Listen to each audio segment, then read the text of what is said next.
Bismillahirrahmanirrahim. Assalamualaikum warahmatullahi wabarakatuh. Alhamdulillah wassalatu wassalamu ala rasulillah wa ala alihi wa sahbihi wa mawalah.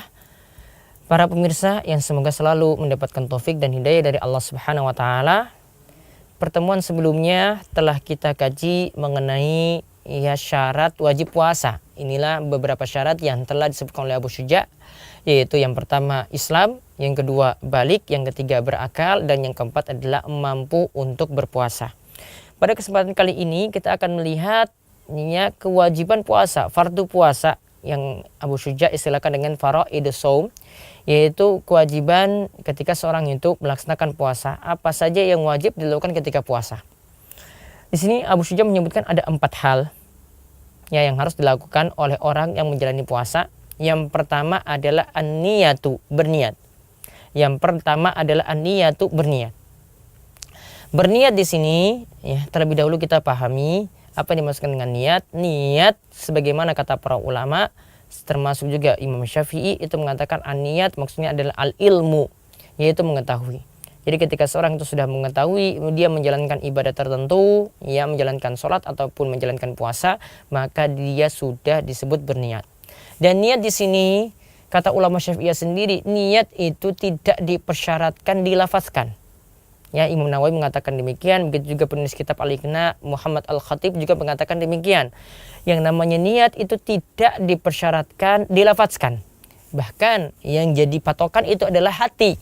Yang jadi patokan itu adalah hati, bukan di lisan. Seandainya di lisan ini berbeda dengan apa yang dalam hati, dengan niatan dalam hati, maka yang jadi patokan adalah dalam hati. Dan menurut pendapat yang lebih tepat dalam masalah ini, bahwasanya melafazkan niat itu tidak ada tuntunannya, karena tidak ada dalil yang menunjukkan hal ini. Nabi SAW cuma mensabdakan tentang masalah niat, sebagaimana dalam hadis Umar bin Khattab, innamal a'malu bin niat. Sesungguhnya setiap amalan tergantung pada niatnya. Dan di sini tidak dipersyaratkan dilafazkan. Dan niat di sini kata ulama Syafi'iyah itu ada 3 macam. Di sini ada yang pertama adalah ta'yinun niyah, yang kedua adalah tikrarun niyah, dan yang ketiga adalah tabyitun niyah. Yang pertama adalah ta'yinun niyah, yaitu orang yang berniat itu harus mentakyin niatnya, yaitu dia harus menentukan puasa apa yang dia lakukan. Puasa apa yang dia lakukan? Apakah puasa wajib, apakah puasa sunnah, apakah puasa qada, apakah puasa nazar? Di sini harus dia tentukan. Jadi orang yang menjalankan puasa harus takyin niat. Dia harus menentukan puasa apa yang dia lakukan. Kemudian yang kedua, dia harus tabyitun niyah. Dia harus berniat di malam hari sebelum datang waktu fajar. Dia harus berniat di malam hari sebelum datang waktu fajar. Mengenai syarat ini, mengenai kewajiban ini sebagaimana disebutkan oleh dalam sabda Nabi sallallahu alaihi wasallam, man lam yubitis siyam qabla al-fajr fala siyama lahu. Kata Nabi sallallahu alaihi wasallam, barang siapa yang tidak berniat di malam hari sebelum fajar, maka tidak ada puasa untuknya. Maka di sini menunjukkan bahwasanya puasa itu dipersyaratkan niat di malam hari. Itu yang kedua. Kemudian yang ketiga, harus ada tikrarun niyah. Niat itu harus berulang setiap harinya. Jadi tidak cukup niat itu ada di awal malam saja, di awal puasa. Untuk berniat 1 bulan penuh tidak. Kata ulama Syafi'iyah, niat itu harus ada setiap malamnya. Harus diulang setiap malamnya. Karena apa? Tidak ada kaitannya hari pertama puasa dengan hari kedua puasa. Kalau hari pertama itu batal, maka hari kedua itu belum tentu batal. Maka niat ini harus berulang setiap malamnya. Kemudian yang kedua yang menjadi kewajiban puasa adalah al-imsaku anil akli wasyurbi, yaitu menahan diri dari makan dan minum. Menahan diri dari makan dan minum. Ini yang harus dilakukan juga ketika seorang itu menjalani puasa.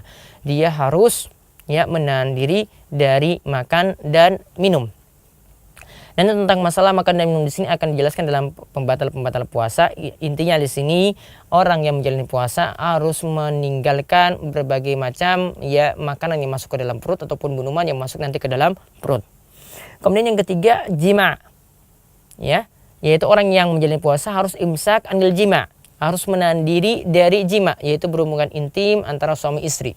Dia harus meninggalkan hubungan intim antara suami istri. Ini kewajiban dia ketika menjalani puasa. Bahkan kalau dia menjalani puasa lalu dia melakukan hal ini, melakukan jima, maka dia akan mendapati hukuman yang berat nanti sebagaimana akan disebutkan oleh Abu Syuja dalam pembahasan selanjutnya. Kemudian yang terakhir, yang keempat, yang kewajiban dia ketika dia menjalani puasa adalah al-imsaku an ta'amudil qai, yaitu dia harus menahan diri dari muntah dengan sengaja. Dia harus menahan diri dari muntah dengan sengaja. Karena barang siapa yang muntah dengan sengaja, maka puasanya itu batal.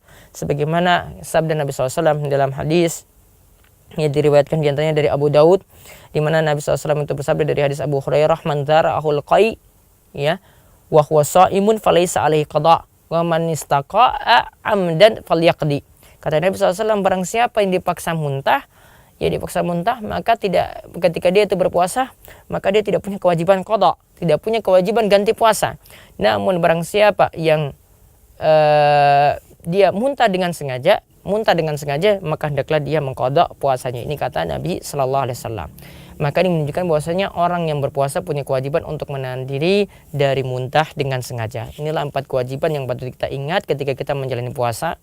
Yang pertama adalah berniat, yang kedua adalah menahan diri dari makan dan minum, yang ketiga adalah menahan diri dari jima, berhubungan intim antara suami istri, dan yang keempat adalah menahan diri dari muntah dengan sengaja. Demikian yang kita bahas pada pertemuan kali ini. Insya Allah nanti kita akan masih melanjutkan dengan pembahasan puasa yang lainnya pada pertemuan berikutnya. Wabillahi taufiq wal hidayah. Wassalamualaikum warahmatullahi wabarakatuh.